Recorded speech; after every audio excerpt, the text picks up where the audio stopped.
গল্পে শুরু হয় জিহুক নামের এই ছেলেটিকে দেখিয়ে, যে কঠিন থেকে কঠিনতর তালা খোলাতে ওস্তাদ। দামি জিনিস চুরি করে বিক্রি করাই তার কাজ। সে তার কাজ এতটাই চালাকির সাথে করতো যে এই পর্যন্ত 100 চুরি করা সত্ত্বেও সে ধরা পড়েনি। একদিন সে চুরি করার জন্য একটি অ্যাপার্টমেন্টে যায়, যেখানে কোটি টাকার একটি পাথর সংরক্ষিত ছিল। এই লকারটিতে জটিল হাই সিকিউরিটি তালা লাগানো ছিল, আর একে ভেঙে ফেলা বলতে গেলে প্রায় অসম্ভব। কিন্তু জিহুকের জন্য এটা ছিল বাম হাতের খেলা। সে তালা খুলে পাথরটা চুরি করায় সফল হয় এবং সকল গার্ডকে বোকা বানিয়ে বাইরেও বেরিয়ে যায়। কিন্তু বাইরে বের হতেই সেই দামি পাথর তার ভুলের কারণে ভেঙে যায়। এর ফলে তার সব পরিশ্রম মাটি হয়ে যায়। কিন্তু সে হার মানে না এবং একই রকম ডিজাইন বানিয়ে নতুন পাথর তৈরি করে নেয়। এরপর জিহুক পাথরটি বিক্রি করার জন্য একটি নামকরা দোকানে যায়, কিন্তু দোকানদার পাথর দেখা মাত্রই বুঝে যায় এটা নকল। সে জিহুকের সাথে কোনো প্রকার লেনদেন করতে রাজি হয় না, কিন্তু জিহুক জানতো যে এই দোকানদার নকল জিনিস ভালো দামে বাইরে বিক্রি করে। এজন্য সে দোকানদারকে পুলিশের কাছে এই কথা ফাঁস করে দেওয়ার হুমকি দেয়, যার ফলে দোকানদার ঘাবড়ে যায় এবং বাধ্য হয় সেই পাথরটি কিনে নিতে। জিহুকের বেস্ট ফ্রেন্ড হলো গুইন। সেও চুরির কাজে অনেক এক্সপার্ট। সে একেবারে ছোট জায়গাতেও বোম ফিট করতে পারত।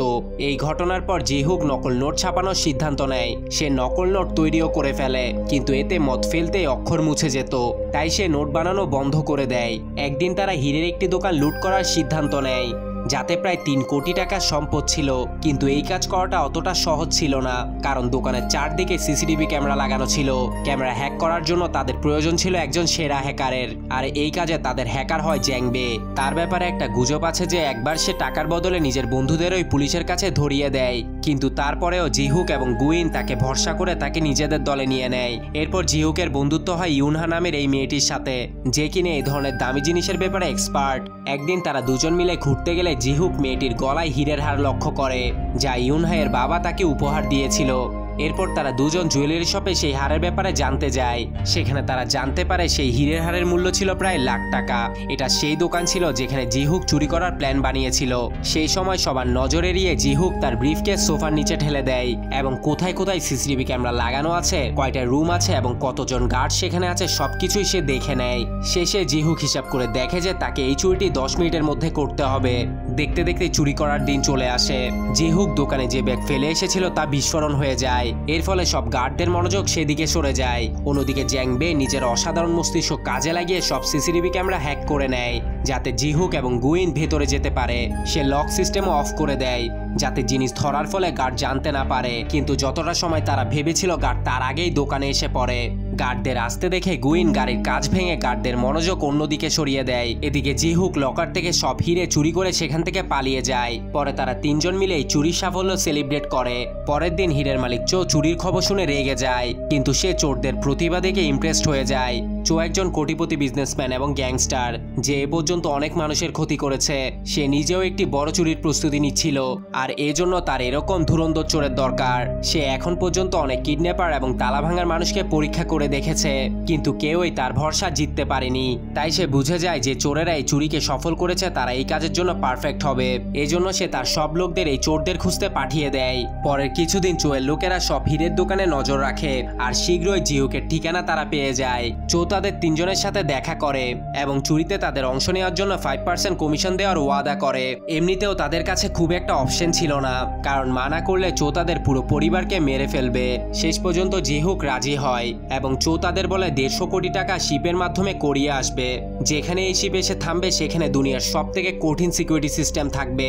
এর জন্য চো তাদের ফুড কুপন দেয়। চো চায় যে তারা এই ফুড কুপন ইউজ করে চুরি করুক। এরপর জিহুক প্ল্যান বানানো শুরু করে দেয়, কারণ এটা জিহুকের আজ পর্যন্ত সব থেকে বড় চুরি হতে যাচ্ছিল।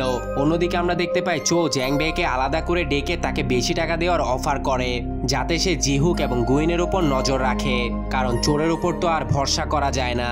অন্যদিকে পুলিশ এখনো পর্যন্ত হিরে চোরদের খুঁজে বেড়াচ্ছিল। তারা সিসিটিভি ক্যামেরায় দেখতে পায় জিহুকই সেই ব্যাগ দোকানে রাখে। তাই পুলিশ জিহুকের ঠিকানা বের করে তার বাসায় ঢুকে যায়, যেখানে তার নেক্সট চুরির সব প্ল্যান তারা দেখতে পায়। এ থেকে পুলিশ বুঝে যায় যে জিহুক চোয়ের সাথে কাজ করছে। চুরির কিছুদিন আগে জিহুক এবং গুইন পোর্টে গিয়ে বোমা এবং সিকিউরিটি সিস্টেম হ্যাক করার ডিভাইস রেখে আসে। নিজের বাসায় এসে জিহুক গুইনকে বলে চোখে ধোকা দিয়ে সব টাকা নিজেরাই কেননা রেখে দিই। জ্যাংবে ওদের সব কথা শুনে ফেলে এবং চোকে সব খবর বলে দেয়। চো এই কথা শুনে প্রচন্ড রেগে যায়, কিন্তু জিহুককে পরে দেখে নেবে চিন্তা করে, কারণ এখন জিহুককে তার প্রয়োজন। এরপর জিহুক ইউনহার সাথে দেখা করতে যায়। তখন ইউনহা জিহুকের উপর বেশ রেগেছিল, কারণ জিহুক অনেকদিন তার সাথে দেখা করেনি। জিহুক জিহুক তার রাগ ভাঙানোর অনেক চেষ্টা করে, আর যখন সে মানছিল না তখন জিহুক জানায় ইউনহায়ের বাবাই ছিল তার গুরু। ইউনহায়ের বাবাই জিহুককে এই চুরির দুনিয়ায় নিয়ে এসেছিল, কিন্তু একদিন সে সব চুরির কাজ ছেড়ে দিয়ে সাধারণ জীবনযাপন করতে চায়। সেদিন ওই তার বিজনেস পার্টনার মিস্টার চো তাকে খুন করে। ইউনহা জিহুকের এসব কথা বিশ্বাস করে না এবং সেখান থেকে চলে যায়। কিছুক্ষণ পর গ্যাংস্টার চো এর লোকেরা ইউনহাকে কিডন্যাপ করে যাতে জিহুক চো এর সাথে বেইমানি করতে না পারে। দেখতে দেখতে চুরি করার দিন এসে যায় এবং জিহুক ও তার টিম বন্দরে ঢুকে পড়ে। এদিকে গুইন বোমা বিস্ফোরণের মাধ্যমে বিশাল ধামাকা করে দেয়, ফলে সবার নজর সেদিকে চলে যায়। এদিকে সুযোগ বুঝে জ্যাংবে সিস্টেম হ্যাক করে ফেলে। সিকিউরিটি ডিপার্টমেন্টের লোকেরা এই সমস্যা 40 মিনিটের মধ্যে ঠিক করে ফেলবে বলে অথরিটিকে জানায়। এখন জিহুক এবং গুইনের কাছে এই বিশাল চুরিটি করার জন্য মাত্র 40 মিনিট হাতে রয়েছে। তারা লকারের কাছে যায়, তখন জিহুক তার দক্ষতার সাথে তালা খুলে ফেলে। তাদের সামনে এখনো অনেক টাকা ছিল। সময় নষ্ট না করে তারা ট্রাকে টাকা ভরতে শুরু করে এবং টাকার জায়গায় ফুড কুপন সেখানে রেখে দেয়। ধামাকার কারণে পুলিশ সেখানে এসে পোর্ট ঘিরে ফেলে, এজন্য জিহুক এবং গুইন সেখানে আটকা পড়ে যায়। এদিকে চো সেখানে এসে জিহুকের মাথায় বন্দুক তাক করে, কারণ তার গাদ্দারি চো জেনে গিয়েছিল। সে ইউনহায়ের হাত দেখিয়ে তাকে বলে, তুমি যদি পুলিশের কাছে সারেন্ডার না করো তাহলে আমি ইউনহাকে মেরে ফেলবো। তাই জিহুক ইউনহাকে বাঁচানোর জন্য পুলিশের কাছে সারেন্ডার করার সিদ্ধান্ত নেয়, কিন্তু তবুও জিহুক পালাবার চেষ্টা করে। পুলিশ তাকে লক্ষ্য করে গুলি চালাতে শুরু করে, যার ফলে একটি গুলি জিহুকের গায়ে লাগে। সেই সাথে জিহুকের হাতে থাকা ব্রিফকেসটিও ব্লাস্ট হয়ে যায়। সবাই ধরে নেয় যে জিহুক মারা গিয়েছে। অন্যদিকে গুইন বন্ধুর মৃত্যুর খবর শুনে ভেঙে পড়ে, কিন্তু জ্যাংবে অনেক খুশি ছিল, কারণ এখন জিহুকের অংশের টাকাও সে পেয়ে যাবে। এ নিয়ে গুইনের সাথে তার ঝগড়া লেগে যায় এবং হাতাহাতির এক পর্যায়ে জ্যাংবে গুইনকে ছুরিকাঘাত করে হত্যা করে। অবশেষে টাকার গাড়ি চোয়ের কাছে এসে পৌঁছায়, কিন্তু তার মধ্যে টাকার বদলে ফুড কুপন দেখে চোয়ের পায়ের নিচের মাটি সরে যায়। সে কিছুই বুঝতে পারছিল না। তখন ওই জিহুকের কল আসে যে একদম সুস্থ ছিল এবং ধীরে ধীরে সব বিষয় পরিষ্কার হতে শুরু করে। আসলে শুরু থেকে এ পর্যন্ত যা যা হয়েছে সবকিছুই জিহুকের প্ল্যান ছিল। সে তার গুরু মিস্টার ওহের খুনের প্রতিশোধ নিতে চেয়েছিল। প্রথমে যে নকল পাথর জিহুক বানিয়েছিল, জিহুক সেটিতে একটি মাইক্রোফোন ফিট করেছিল, কারণ জিহুক জানতো চো এরকম পাথর কিনতে যাবে, এবং তাই হলো চো পাথরটি কিনে নিয়ে গেল। চো এর কথাবার্তা শুনে জিহুক বুঝতে পারে যে সে একজন ধুরন্ধর চোরের খোঁজ করছে। তাই সে জেনে বুঝে হিরে চুরি করে যাতে সে চোয়ের নজরে পড়তে পারে। পুরো সময় চো ভাবছিল সে জিহুকের খোঁজ করেছে, কিন্তু আসলে জিহুকই তার জন্য বিভিন্ন ক্লু ফেলে এসেছিল। অন্যদিকে জ্যাংবেও জিহুকের সাথেই ছিল। সে শুধুমাত্র চোয়ের সাথে থাকার ভান করছিল। এমনকি জিহুককে ধরতে আসা পুলিশের মধ্যে ছদ্মবেশে জিহুকের একজন টিমমেট ছিল, যে কিনা জিহুকের উপর নকল গুলি চালিয়েছিল। মোট কথা জিহুক আসলে চোখে চূড়া লাগিয়ে এখান থেকে পালিয়ে গিয়েছিল। এদিকে মরার ভান করে পড়ে থাকা গুইনকে পুলিশ সেখান থেকে উদ্ধার করে নেয়। এরপর আমরা দেখতে পাই জিহুক পুলিশকে চোয়ের আস্তানার ঠিকানা দিয়ে দেয়। পুলিশ সেখানে এসে পৌঁছালে চোয়ের লোকদের সাথে পুলিশের তুমুল হাতাহাতি হয়। এ পর্যায়ে জ্যাংবে সুযোগ বুঝে ইউনহাকে সেখান থেকে উদ্ধার করে ফেলে। সব প্ল্যান বানচাল হতে দেখে চো সেখান থেকে পালিয়ে যায়। জিহুকের লোকেরা চোয়ের আস্তানা থেকে ফুড কুপনে ভরা ট্রাক সেখান থেকে নিয়ে যায়, যদিও সেটার কোনো মূল্য ছিল না। কিন্তু পরে দেখা যায় ফুড কুপনগুলোই আসলে তাদের চুরি করার টাকা ছিল।